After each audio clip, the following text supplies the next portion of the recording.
I have not been to Minnesota in probably 20 years. Bring your ass. These guys survived the David Kahn era of Timberwolves basketball and live to tell about it. It's Flagrant Howls. Bring your ass, sports dad. You're going to bring your ass to Target Center tonight with me for game one of the Western Conference Finals. It's right? Bring ya. Yeah, I see some people doing you or yo. It's YA. Bring your ass. Bring your ass. And it almost it flows almost in like it's one word. Yeah, bring your ass. Bring your ass. Bring your ass. In fact, a shameless plug. Hey, Charles. You can bring your ass to scorenorth.com/shop for your official Score North Bring Your Ass t-shirts and hooded sweatshirts. That's scorenorth.com/shop. QR code on your YouTube channel for your official Bring Your Ass merch. You got break every record, Wolves culture. We have all sorts of fun stuff to celebrate this deep run into the Western Conference playoffs. Had to get that cheap plug out of the way here early. Yeah, I checked in with our guy Ross to make sure that I could reserve 2 Bring Your Ass t-shirts. Did you? Did he grant you that wish? So, okay. Yeah, he said he wasn't quite sure the day yet, but he said I can get you 2. Yeah. So let's do a couple things here. We did a big episode with Jim Peterson and Michael Grady yesterday. If you missed the Craig Kilborn episode or even the Game 7 recap, just Flagrant Howls has been a blast this week. Kyle Teige. So I figured let's just jump on here for like 20, 25 minutes. It's middle of the day here before game one, before this series starts. I have for you, Judd, the top 10 players in this series ranked 1 through 10. Okay. And I want to run it by you. Now, Dallas looks different than when the Wolves played them earlier in the season. They made a couple key trades at the trade deadline. Mm-hmm. They play much better defense now than maybe previous iterations of these Dallas Mavericks teams. It's a very top-heavy in terms of like the 2 superstars. You have 2 of the best offensive players in the world in Luka Doncic and Kyrie Irving.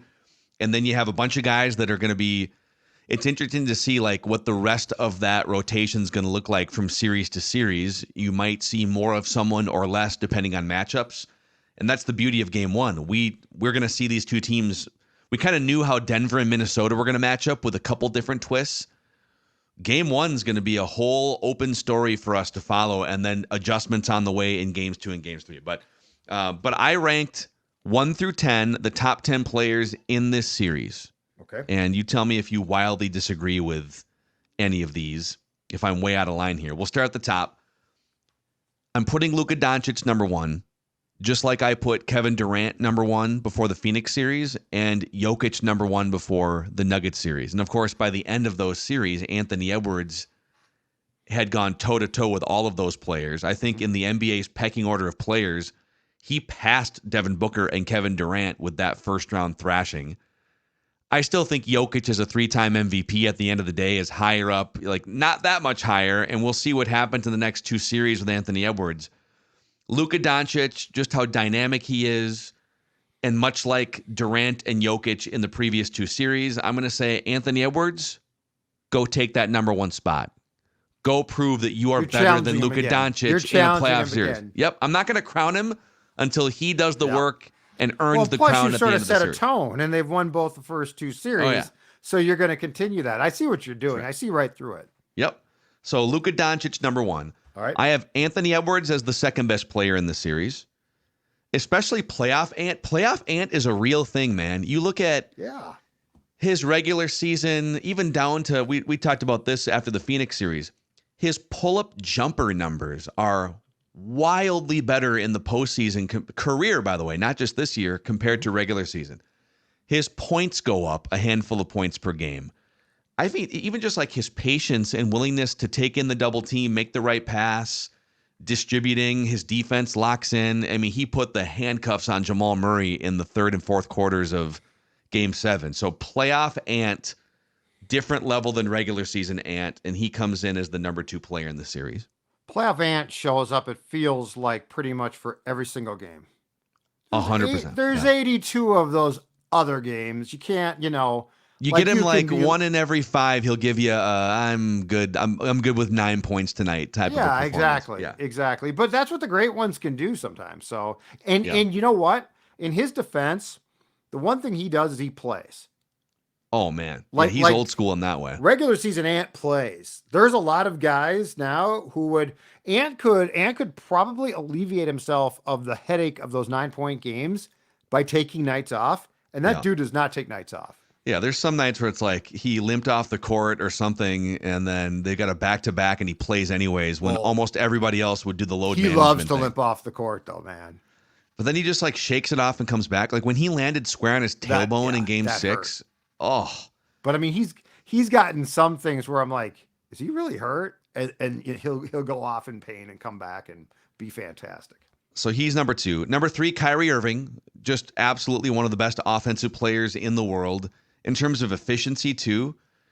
Man, like he shot 50% from the field this year, 41% from 3, shooting 7 threes a game. If you thought Jamal Murray and his ability to get around a corner and just hit a ridiculous falling away 20-footer, a 3-pointer was annoying, Kyrie Irving is a better version of Jamal Murray. And Kyrie Irving has done it in the NBA Finals at the highest level.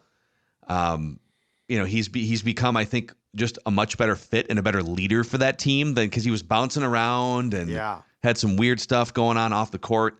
But he's dialed in. He's a great player, and you're going to have to figure out a way to keep him in check with any number of different matchups. So he's So basically what I'm saying is Dallas going in on paper has 2 of the 3 best players in this series. Yep. And I think the thing about Kyrie that is intriguing to me is, if you recall, when the Mavericks got him, there was a lot of consternation about how are he and Luka going to be paired together? How's that going to work? And I think there's a lot of people surprised it's worked well. Mm-hmm. It's worked very well. Because it didn't seem like on paper, it seemed like it could have a lot of problems. Yep, like a couple of weird personalities, a couple of guys who are very heavy usage, sort of ball hogging type guys, but they find a way. Number 4, playoff Karl-Anthony Towns, at least this particular playoff iteration of Karl-Anthony Towns.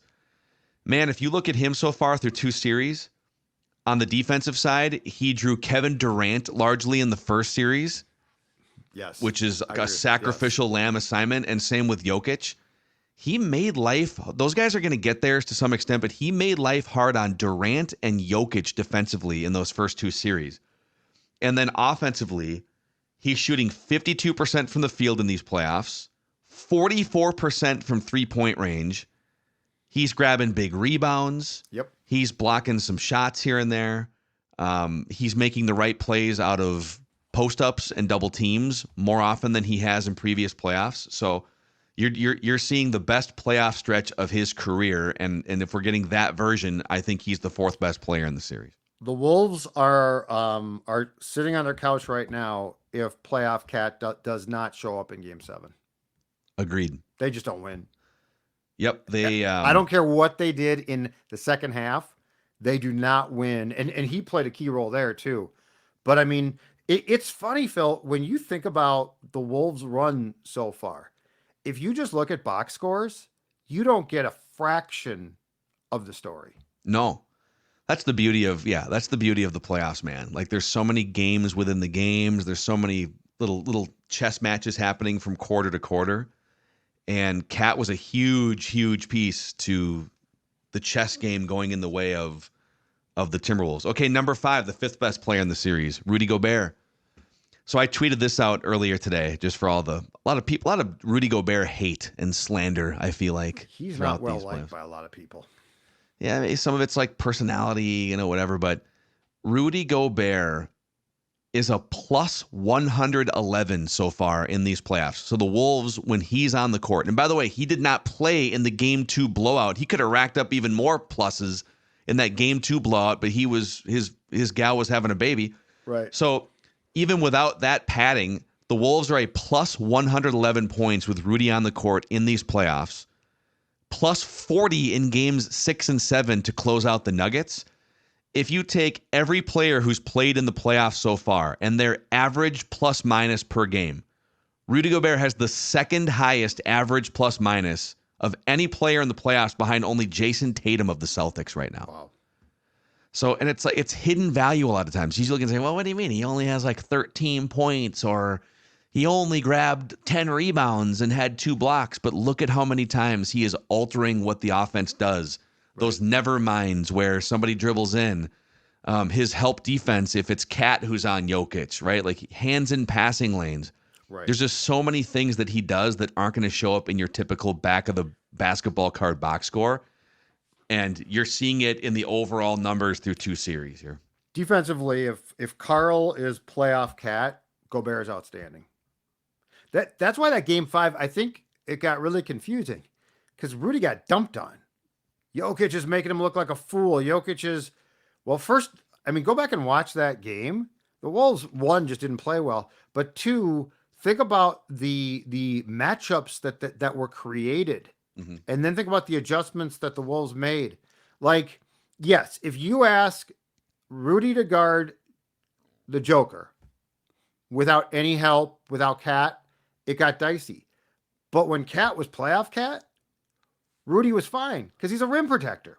Yep. They're and like that game 5 stuff, I don't know, man. Like maybe it's just the perception you have, but when I see clips of Nikola Jokic doing these Hakeem Olajuwon, like phenomenal pump fake here, pump fake there, spin, pivot, and Gobert is right there every step of the way and then puts a hand in the face, a hand at the point of the shot, and Jokic just like falling on his ass, banks one off the top of the backboard and in for a ridiculous jumper. Like, I look at that and I say, well, that's one of the greatest players in the world, greatest players of all time, just like doing a great thing. Yeah. Other people look at it and say, oh, Gobert got clowned.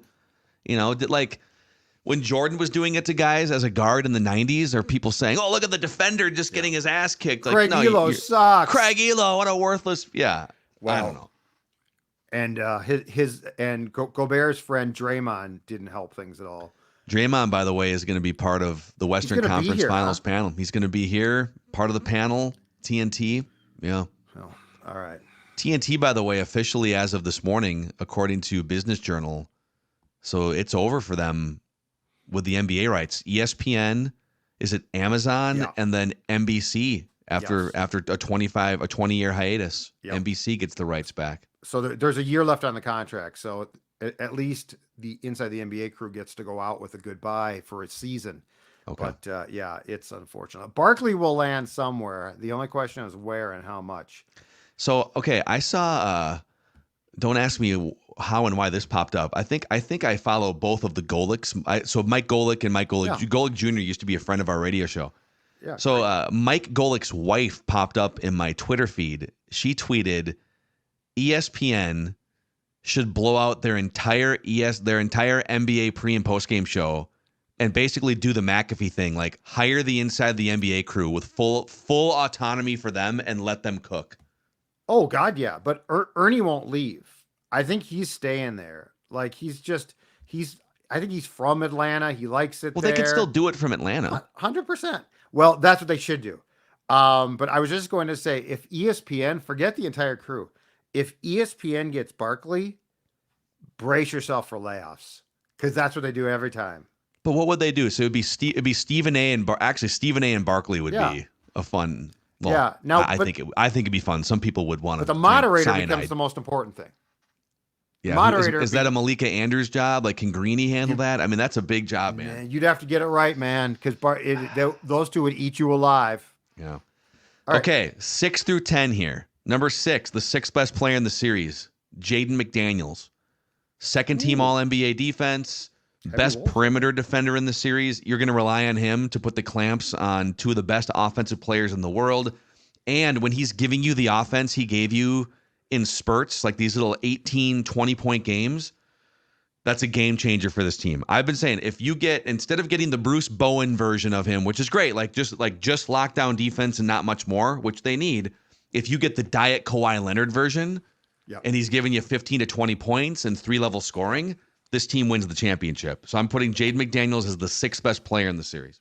I feel like when he gives you what he did in Game 7 against Denver, though, his defense improves. Like you can tell his engagement in the game, you can immediately tell. If he starts to shoot and makes a couple, his defense, which is always solid, but I think it takes off. It becomes so important to me, especially to be a championship team, to have Jaden. He doesn't need to pour in a ton of points, but he's got that corner three. It's a really nice shot. If he can pop a few of those early, it feels like he really gets into the game. And when he's completely engaged, he can make a huge difference. Yep, it is. Man, that corner three is so important because when the Wolves are going 1 of 8 and they're missing, like Nikhil in Game 7 missed like 5 wide open threes. They still win. They can still win when they're not hitting those, but when they're hitting those, it is like off to the races, 20-point victories oftentimes.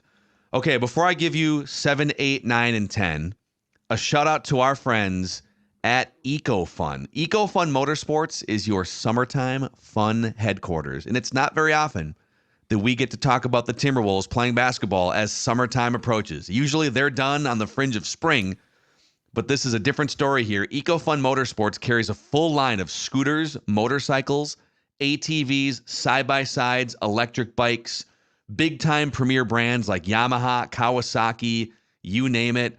For all your summertime fun on the water as well, you can visit the Forest Lake store, EcoFun in Forest Lake, for a fully stocked line of 2024 Kawasaki and Yamaha watercraft. But, don't plan too many summer vacations yet with these goodies because you're still watching Wolves basketball. But EcoFun is here to help you prepare with fun on the water or fun on the pavement. 2 store locations, one in Forest Lake and one in Burnsville. The website is EcoFun. That's ECO, EcoFunMotorsports.com. Okay. The 6th best player was Jaden McDaniels. Mm-hmm. I think the 7th best player is Naz Reid. So we're on a little run here where through 7, we've got 2 Mavericks, 1 and 3, and we've got Timberwolves at 2, 4, 5, 6, and 7. Now, Naz Reid, he was excellent in the 4th quarter of Game 7. He had the huge putback dunk. He had a couple of blocks on Jokic. He was excellent. But I don't think we've seen anywhere close to the top peak version of Naz Reid yet in these playoffs, which is kind of a scary thing if you're facing the Timberwolves. Like, what if peak Naz Reid shows up at some point? So I'm ranking him 7th, but if he's playing at his peak, I mean, you could argue that he's like up to 6th or maybe 5th when you're getting the full version of Naz Reid. Yeah, I don't think we have seen a complete game from the 6th man of the year yet. Mm-hmm. The 4th quarter was phenomenal, and again, I think played a huge role because Cat was out at the time with 5 fouls. But yeah, he is. It feels like the three's not going down for him, or has not, certainly consistently in the playoffs. And I'm waiting for the game because he's got a nice stroke there. I'm waiting for the game where that 3 starts to fall consistently. Yeah. Because I mean, he can easily go for 20. Yep, I could see it happening at some point in this series. Okay, number 8, back to the Mavericks here. The 8th best player in this series, according to me, anyways. PJ Washington, who he's a 6'7" forward who was acquired via trade from Charlotte, just plucked from obscurity and put right into the Western Conference Finals here. But here's the thing about PJ Washington. He's not a great shooter, like historically. Like he's like a 30 to 34%, depending on the year, 3-point shooter, but he's shooting 40% from 3 in the playoffs. Mm-hmm. So if we're getting like this playoff version of PJ Washington, then you're getting like he's the 3rd guy on that Mavericks team. But I suspect you might see a little shooting regression from him. I don't know that he's going to keep shooting 40% from 3-point range, especially with the closeouts that the Timberwolves are going to give him. So right. We'll have to see what version of PJ Washington shows up, and obviously these are like the biggest games that he has played in. I'll buzz through these here too. Number 9, Mike Conley. Okay.